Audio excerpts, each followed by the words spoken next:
లేఖన భాగాలు తెరిచి ద్వితీయోపదేశ కాండము 2వ అధ్యాయము 7వ వచనము. నీ దేవుడైన యెహోవా నీకు తోడై ఉన్నాడో నీకేమీ తక్కువ కాదు. Praise lord.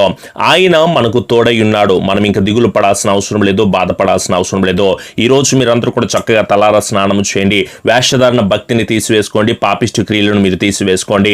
మొట్టమొదటిగా మీరు ఉపవాసం ఉంటున్నప్పుడు వ్యక్తిగతంగా ఉపవాసం ఉండడం మీరు నేర్చుకునే వారిగా ఉండాలి. కుటుంబం కోసం ఎంతగానో ప్రార్థన చేస్తున్నావు. ఎందుకంటే కుటుంబంలో వ్యాధులు ఉన్నాయి, రోగాలు ఉన్నాయి, అనారోగ్యాలతో ఉంటున్నాయి, అప్పు సమస్యలు ఉన్నాయి, లేకపోతే నువ్వు చేస్తున్న జాబ్లో ప్రాబ్లమ్స్తో ఉంటున్నావు, కష్టాలు ఉన్నాయి, కన్నీళ్ళు ఉన్నాయి, ఎన్నో హవైహాలన జీవితాల్లో, ఇంకా చెప్పాలి అంటే నిందలతో వెళ్తున్న నీ బ్రతుకును బట్టి ఉపవాసం ఉండి ప్రార్థన చేస్తున్నాను అని చెప్పుకుంటున్నావు. చాలా సంతోషము. అయితే వ్యక్తిగతంగా ఉపవాసం ఉండడం నేర్చుకో. నీ గురించి నువ్వు ప్రార్థన చేయడం ఎంతగానో నేర్చుకోవాలి. అయితే ఏదో పాస్టర్ గారు ఉపవాసం ఉండమంటున్నారని ఉండడం కాదు, కానీ ఆత్మచేత నడిపించబడి ఉపవాసం ఉండడం మీరు నేర్చుకోండి. దేవుని అభిషేకంతో, దేవుని ఆత్మశక్తితో మీరు నింపబడాలి.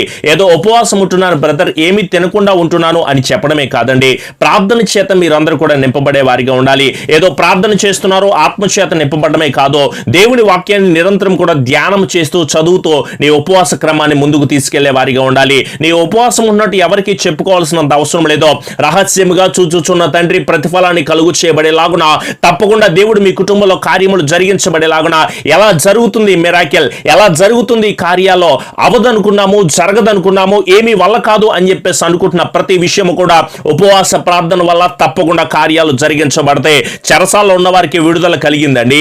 బంధింపబడిన వారందరూ కూడా విడిపించబడ్డారు. చావు దగ్గరికి వెళ్ళిపోయిన ప్రతి ఒక్కరు కూడా పూర్తి విడుదల పొందుకున్నారండి. ఆయన దగ్గరికి వస్తే పడిపోయిన వారందరినీ కూడా ఆయన ఉద్ధరిస్తాడు.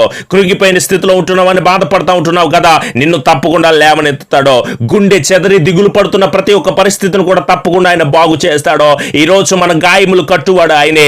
నేల మీద నుంచి కూడా దరిద్రులను లేవనెత్తువాడు ఆయనే. ఎలాంటి దీన స్థితిలో ఉన్నా, ఎలాంటి దారుణమైన పరిస్థితిలో ఉన్నా, ఎలాంటి వేదనకరమైన పరిస్థితుల్లో ఉన్నామని చెప్పేసి దిగులు పడుతున్న ప్రతి ఒక్క బంధకాల నుంచి కూడా యేసు నామములో దేవుడు తప్పకుండా విడుదల కలుగు చేస్తాడమ్మా. మీరేమి దిగులు పడదు, మీరేమి బాధపడవలసిన అవసరం లేదు.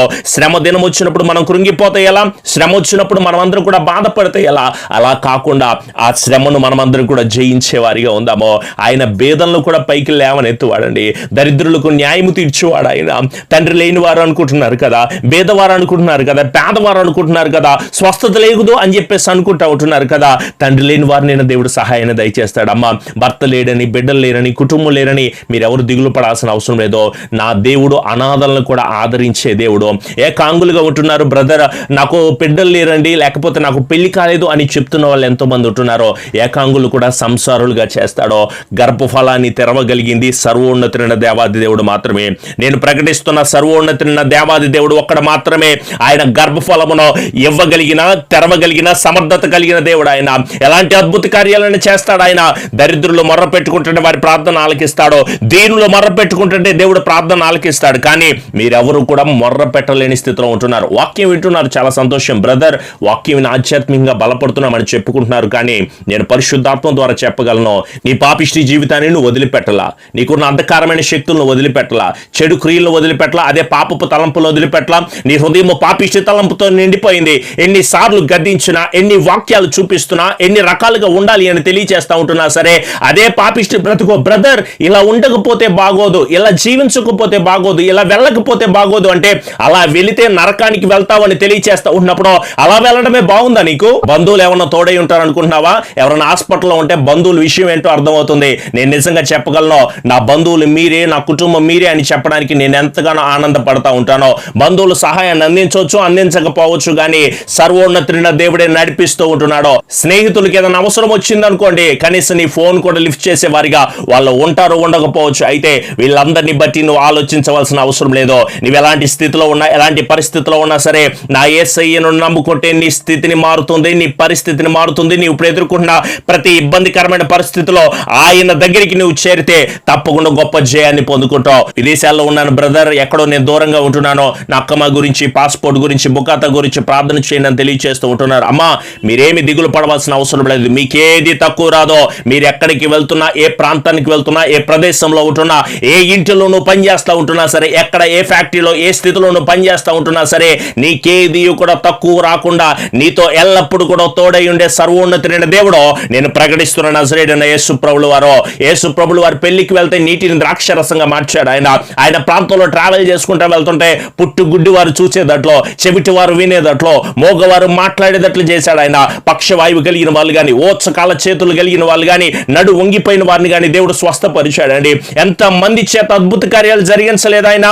గాలి, సముద్రమే వెంటనే ఆయన మాట విన్నది. ఈరోజు మనము ఆయన ప్రకారంగా జీవిస్తే, ఆయన యొద్దకు మనం వెళ్తే తప్పకుండా దేవుని కృపను పొందుకునే వారిగా ఉంటాం. మీరందరూ ఆయన్ని విశ్వసించండి, పరిపూర్ణమైన నమ్మికను కలిగి ఉండండి. మీ జీవితాన్ని ఆయన కొరకు మీరు పూర్తిగా సమర్పించుకునే వారిగా ఉండండి.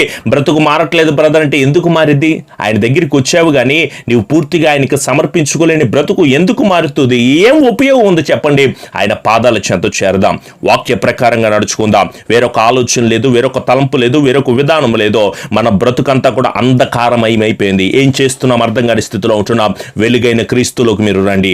కన్నీరు బ్రతుకులు నువ్వంతా జీవిస్తూ ఉంటున్నావో ఏం చేయాలి అర్థం కావట్లేదు. అందం పోయింది, ఆనందం పోయింది, ఏం చేయాలి అర్థం కాని స్థితిలో ఉంటుంటే మూసుకుపోయిన ద్వారాలు కూడా దేవుడు తెరుస్తాడు. యేసు నామములో నీకున్న కోర్టు సమస్య, నీకున్న శరీర బలహీనత, నీకున్న వ్యాధుల సమస్యలో, రోగ సమస్యలన్నీ కూడా యేసు నామములో దేవుడు పూర్తి విడుదల కలుగు చేస్తాడో నేను చెప్పగలను. మీరందరూ చేస్తున్న ప్రార్థన వల్ల రాబోతున్న 1 or 2 days లోనే డాక్టర్ గారు ఇంకో 10 రోజులు చెప్పారు నువ్వు ఉండాలి ఉండాలి ఉండాలి అని చెప్తా ఉండంటే యేసు నామములో మనం డిక్లేర్ చేయగలం. ఏంటో తెలుసా?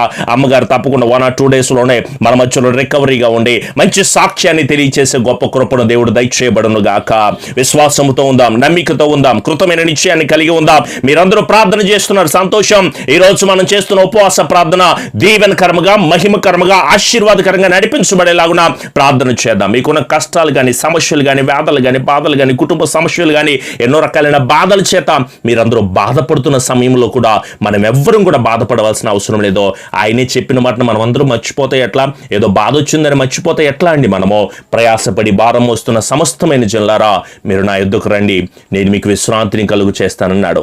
నేను సాత్వికును, దీన మనసును కలిగిన వాడిని కనుక నా కాడి సులువుగాను, నా భారము తేలిగ్గాను ఉంటుందని తెలియచేస్తా ఉంటున్నప్పుడు మనము ఆయన దగ్గరికి వెళ్దాం, ఆయన పాదాల చెంత చేరదాము. ఆయన దగ్గర ఉండి మోకరించి ప్రార్థన చేస్తా ఉంటే ఉదయకాల సమయం ముందు 7 గంటలకు లైవ్ కార్యక్రమం వస్తుంది. అలాగే రాత్రికాల సమయం ముందు 9 గంటలకు కుటుంబ ప్రార్థన వస్తుంది. మీరందరూ కూడా ఏకీభవించండి, ఏక మనసును కలిగి ఉండండి. ఏ రోజు ఏ క్షణము దేవుని రాకడ వస్తుందో తెలియని పరిస్థితిలో ఉంటున్నప్పుడు విశ్వాసముతో, నమ్మికతో, కృత నిశ్చయాన్ని కలిగి ముందుకు సాగిపోయే వారిగా ఉందాం. రండి, అందరం కలిసి ప్రార్థన చేసుకునే వారిగా ఉందాము. పరిశుద్ధత కలిగిన దేవా, మీకు స్తుతులు స్తోత్రాలు చెల్లిస్తున్నాము తండ్రి. నీ రెక్కల చాటున మమ్మల్ని అందరినీ ఇప్పటి వరకు కాపాడి, సంరక్షించి, బలపరిచి, స్థిరపరిచి, కృపణించినందుకు మీకు వందనాలు ప్రభువా. ఈ వైరస్ మమ్మల్ని చేయకుండా నీ దూతల కాపుదల మా అందరికీ మీరు కలుగు చేయమని వేడుకుంటున్నాం ప్రభువా. ప్రతి పరిస్థితిని మార్చగలిగింది మీరే, ప్రతి ఇబ్బంది నుంచి విడుదల కలుగు చేయగలిగింది మీరే ప్రభువా. ఆర్థిక ఇబ్బందులతో మేము అందరం బాధపడుతున్నాం, శరీర రుగ్మతలతో బాధపడుతున్నాము. కొన్ని భయానకమైన పరిస్థితులు మమ్మల్ని ఏం చేయాలో అర్థం కాక అగమ్య గోచరమైన పరిస్థితుల్లో ఉండగా దేవా నీకే మొరపెట్టుకుంటున్నాము తండ్రి. నీవే మాకు ఆధారము దేవా, నీవే మా కేడము తండ్రి. మా అతిశయాస్పదము మీరే ప్రభువా. మీకే మొర్ర పెడుతూ ఉండగా మేమందరం కలిసి కన్నీటితో ప్రార్థన చేస్తూ ఉండగా మా మరణం ఆలకించండి తండ్రి. ప్రతిఫలాన్ని మాకు కలుగు చేయండి ప్రభువా.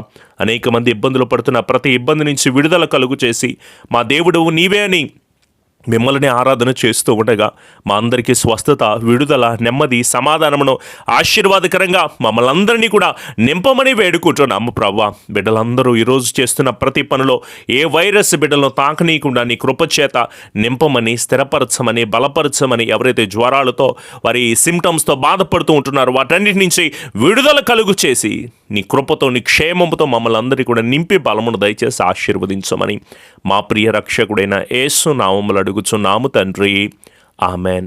మన తండ్రి అయిన దీవెన, కుమారునికి కృప, పరిశుద్ధాత్మ నీకు అన్యోన్య సహవాసపు సన్నిధి ఎల్లకాలము దేవుని ఆత్మ మనకును సకల పరిశుద్ధులకు తోడయుండి దేవుని కృపతో నింపబడుతున్న ప్రతి ఒక్కరి మీద కూడా నీ రక్త ప్రోక్షణను అనుగ్రహించి నీ దూతల కాపుదల ఉంచి ఎలాంటి ఇబ్బందులు ఎదుర్కోకుండా నీ కృపాని ఆశీర్వాదం నింపి నడిపించి బలాభివృద్ధిని దయచేయబడును గాక. ఆమెన్. యేసు రక్తమే జయం, సెలవు రక్తమే జయం. ప్రభు యేసు నామములో సంపూర్ణ జయము, అపవాద క్రియలకు అనంత నాశనమును కలుగును గాక. ఆమెన్. మీ అందరికీ కూడా ప్రత్యేకమైన వందనాలు. డిస్ప్లే మీద కనిపిస్తున్న ఫోన్ నెంబర్కి మీరు ఫోన్ చేయండి. అలాగే మీ ప్రార్థన అవసరతలు, మీ కుటుంబ వివరాలను వాట్సాప్ లేకపోతే ఐఎంఓలో మాకు తెలియచేయండి. దేవుడు మిమ్మలను, మీ కుటుంబాలు దీవించి ఆశీర్వదించును గాక. ప్రతిరోజు ఉదయకాల సమయమందు, రాత్రికాల సమయమందు లైవ్ కార్యక్రమం వస్తుంది, తప్పకుండా వీక్షించండి. ప్రభు మిమ్మల్ని అందరినీ దీవించి కృపలతో నింపి ఆశీర్వదించబడును గాక. ఆమెన్. Praise the lord.